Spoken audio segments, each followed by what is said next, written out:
Hello guys, welcome back to Divya Tyagi blog. जय श्री राधे कृष्ण। कैसे हो आप सब लोग? आई होप आप सब लोग बहुत बहुत ज़्यादा अच्छे होंगे। तो चलिए इसी होप के साथ करते हैं अपने आज की वीडियो को स्टार्ट। जैसा कि आप लोग जानते हैं कि वैसे तो मैं अपने पर्सनल ब्लॉग ही शेयर करती हूँ, बट पिछले 4-5 दिन से ना यूट्यूब पे बहुत ही बड़ा बवाल मचा हुआ है। सोशल मीडिया कितना अच्छा प्लेटफॉर्म है ना, लोग यहाँ से अर्निंग करके अपने घर को चला रहे हैं, बहुत कुछ यहाँ से अर्न कर रहे हैं। लेकिन कुछ लोगों की वजह से सोशल मीडिया बिल्कुल बदनाम सा होके रह जाएगा आने वाले टाइम में।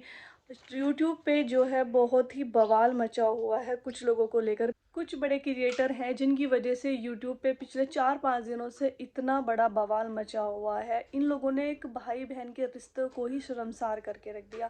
आप बिल्कुल समझ गए होंगे। आज मैं आप लोगों को बताने वाली हूँ नेहा तिवारी और सचिन राज की का जो रिलेशन है उसकी पूरी सच्चाई। सचिन राज और नेहा तिवारी का जो रिलेशन है वो एक बहन भाई का रिलेशन, और बहन भाई के रिलेशन को कितना पवित्र माना जाता है आप सबको भी पता है। और इन दोनों ने मिलकर के भाई बहन वाले रिश्ते को बिल्कुल शर्मसार कर दिया। आज के बाद कोई बहन अपने भाई पे भी ट्रस्ट करते हुए कहीं ना कहीं घबरा जाएगी। इन दोनों ने इस हद तक ये दोनों गिर गए हैं। नेहा तिवारी एक विडो हैं, सब लोग जानते हैं उनको। आज के टाइम में आप यूट्यूब पे जाकर के सर्च कर लीजिए नेहा आशीष तिवारी, इंस्टाग्राम पे सर्च कर लीजिए, बहुत लोग उनको जानते हैं। लेकिन उनकी एक छोटी सी बच्ची भी है, बट उन्होंने उसके बारे में भी नहीं सोचा, ना अपनी फैमिली के बारे में सोचा, ना ही सचिन की फैमिली के बारे में सोचा।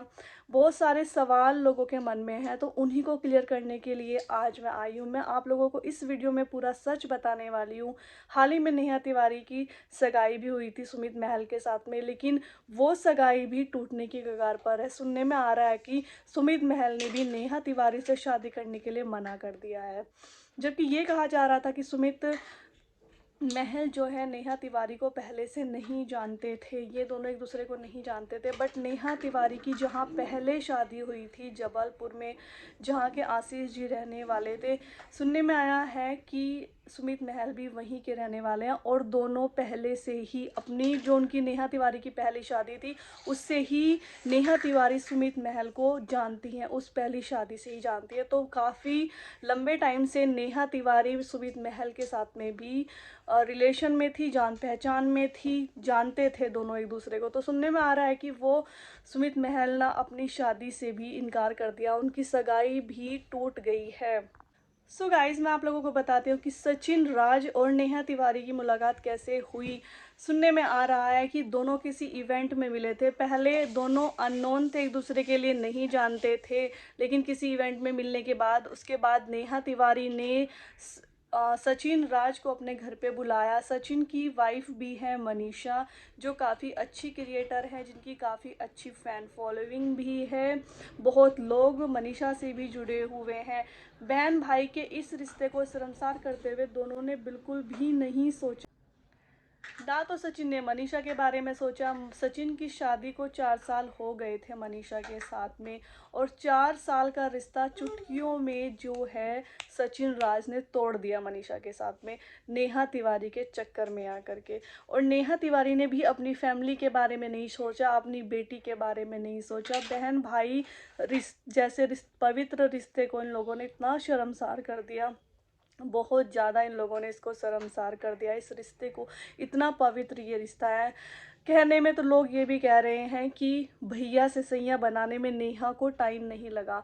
ये बात बिल्कुल सच है कि लोगों की सहानुभूति थी नेहा के साथ में, नेहा तिवारी के साथ में लोगों की सहानुभूति थी। इसका फ़ायदा नेहा को नहीं उठाना चाहिए था, अपने दायरे में रहना चाहिए था। किसी की ज़िंदगी बर्बाद करने का हक नहीं है। आप तो एक विधवा हो, तो आप दूसरे की लाइफ को क्यों ख़राब कर रहे हो? आपने मनीषा की लाइफ को क्यों ख़राब करा? मैं तो यही कहूँगी, मुझे तो यही लग रहा है कि मनीषा को जो है जस्टिस मिलना चाहिए।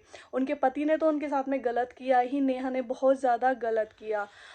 आज के टाइम में अगर आगे से कोई इस तरीके की लेडी होगी भी तो लोग उस पर ट्रस्ट ही नहीं करेंगे। आपकी इन हरकतों की वजह से दूसरों की लाइफ भी इफ़ेक्ट हो रही है कहीं ना कहीं, बहुत तरीके से। क्योंकि पता नहीं, इंसिडेंट किसी के साथ भी हो सकता है, ये सब किसी के साथ भी हो सकता है। तो लोग किसी पे भी ट्रस्ट नहीं करेंगे आज के बाद। लोगों ने उन पे ट्रस्ट किया, उनके साथ सहानुभूति जताई, और नेहा ने उसी का फ़ायदा उठाया। नेहा और सचिन के फिजिकल रिलेशन के बारे में भी सुनने में आ रहा है।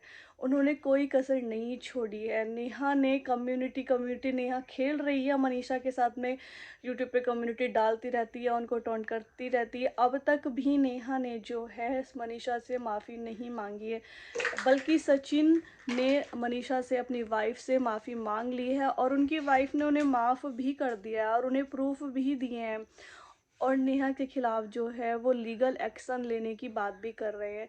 ये भी सुनने में आ रहा है कि मनीषा और सचिन दोबारा से शादी करेंगे।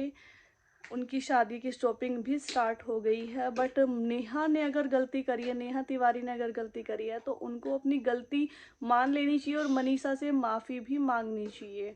मनीषा उनसे छोटी भी है। किसी के पति के साथ में इस तरीके से करना बहुत गलत बात है। गलती दोनों साइड से हुई है, बट उनके पति ने उनसे माफ़ी मांग ली है और वो उन्हें माफ़ भी कर देंगी, क्योंकि अपने तो अपने ही होते हैं। कहा जाता है ना कि अपने तो अपने ही होते हैं। लेकिन नेहा को भी मनीषा से माफ़ी ज़रूर मांग लेनी चाहिए। जितने भी बड़े बड़े क्रिएटर्स हैं, नेहा को सभी ने समझाया, लेकिन नेहा ने किसी की बात नहीं सुनी। ये बात सभी को शुरू से पता चलने लग गई थी। कहीं ना कहीं सबको शक होने लग गया था। सचिन की फैमिली में कोई भी इस चीज़ को बर्दाश्त नहीं कर रहा था। सभी लोग कहने लगे थे ये कैसा रिश्ता है बहन भाई का। मनीषा ने भी बहुत बार रोकने की कोशिश करी, लेकिन वो कहते हैं ना कि विनाश काले विपरीत बुद्धि किस तरीके से कहा जाता है। तो वो ही सचिन की भी कुछ टाइम पहले हो गई थी। किसी की नहीं उन्होंने सुनी। सबने बहुत रोका, लेकिन वो किसी की नहीं सुनते थे। और सारे बड़े क्रिएटर्स जो हैं, जितने भी यूट्यूबर्स हैं, जितने भी बड़े बड़े व्लॉगर हैं, वो सब मनीषा के साथ में खड़े हुए हैं आज, क्योंकि मनीषा सही है। और बिल्कुल सही बात है, कोई भी औरत ऐसे बर्दाश्त नहीं कर सकती है बिल्कुल भी। तो ऐसे गलतियां नहीं करनी चाहिए। मनीषा ने लाइव आकर सारी सच्चाई बताई है कि कैसे नेहा तिवारी ने उनके पति को फंसा रखा था। और नेहा तिवारी ने उनके घर को कर्जे का महल बताया एक वीडियो डाल करके। और भी उन्हें बहुत सारी चीज़ें बोली है, मनीषा को बोली है कि अब अपने पति के साथ में खुश रहो। अरे भाई, तुम किसी के पति को यूज़ ही क्यों कर रही हो? भैया भैया बोल के क्यों तुम उसको सैया बना ले रही हो? क्यों कर रही हो तुम इस तरीके से? बहुत सारी चीज़ें हैं जिनका गुस्सा मनीषा का भी फूट पड़ा और उन्होंने लाइव आकर लोगों को सच बता दिया है। मैं तो इतना ही बोलना चाहती हूँ कि अगर ये सब था, तो पहले तो आप लोगों को सोशल मीडिया पे ये नहीं लेके आना चाहिए था। यूट्यूब के थ्रू आप लोगों को ये कम्युनिटी नहीं खेलना चाहिए था। ऑफलाइन ही आपको इसको सॉर्ट आउट कर लेना चाहिए था। बट अगर इतना बड़ा हंगामा हो गया है, तो नेहा तिवारी के पास अभी भी टाइम है कि वो मनीषा से सॉरी बोल सकती है, माफ़ी मांग सकती है। जब तक माफ़ी मांगे, जब तक कि मनीषा उन्हें माफ़ ना कर दे, वो अभी भी कम्युनिटी खोल खेल रही है। अभी भी अपनी गलतियों का वो नज़रअंदाज कर रही है। अभी भी अपनी गलतियां मानने के लिए तैयार नहीं है। नेहा की वजह से आज के टाइम में जितने भी बड़े क्रिएटर्स हैं, सब लोग परेशान हैं, क्योंकि कुछ लोग मनीषा की साइड हैं। मनीषा बिल्कुल सही है, मनीषा को जस्टिस मिलना ही चाहिए। हर हाल में मनीषा जी को जस्टिस मिलना चाहिए। अपने पति के साथ वो जो चाहे सलूक कर सकते हैं, लेकिन आप लोग भी कमेंट करके बताया कि नेहा तिवारी को इसका क्या पनिशमेंट करना मिलना चाहिए कि उन्होंने किसी की बसी बसाई गृहस्थी को ख़राब कर दिया है। उनकी वजह से किसी की बसी बसी गृहस्थी बिल्कुल ख़राब हो गई है। दोनों की गलती बराबर है, लेकिन नेहा को ऐसा नहीं करना चाहिए था। नेहा को समझना चाहिए था हर चीज़ को। वो हर तरीके की बातें सचिन से करती थी। एक्टिंग भी ऑन कैमरा उन्होंने दिखाई है। वही बातें वो सचिन से कर रही हैं, वही बातें वो अपने होने वाले पति से कर रही हैं, अपने फियोंसी से कर रही हैं। वही बातें दोनों से चैटिंग चल रही है सेम ही टाइम पर। बहुत सारी चीज़ें जो हैं उन्होंने ऑन कैमरा आकर के बताई है। आप लोग भी जा कर के उनकी आईडी पे चेक कर सकते हैं। तो बस लास्ट में यही कहूँगी कि मनीषा को जो है जस्टिस मिलना चाहिए। हर हाल में मनीषा को जस्टिस मिलना चाहिए। मनीषा बहुत अच्छी हैं, उन्हें हर हाल में जस्टिस मिलना चाहिए।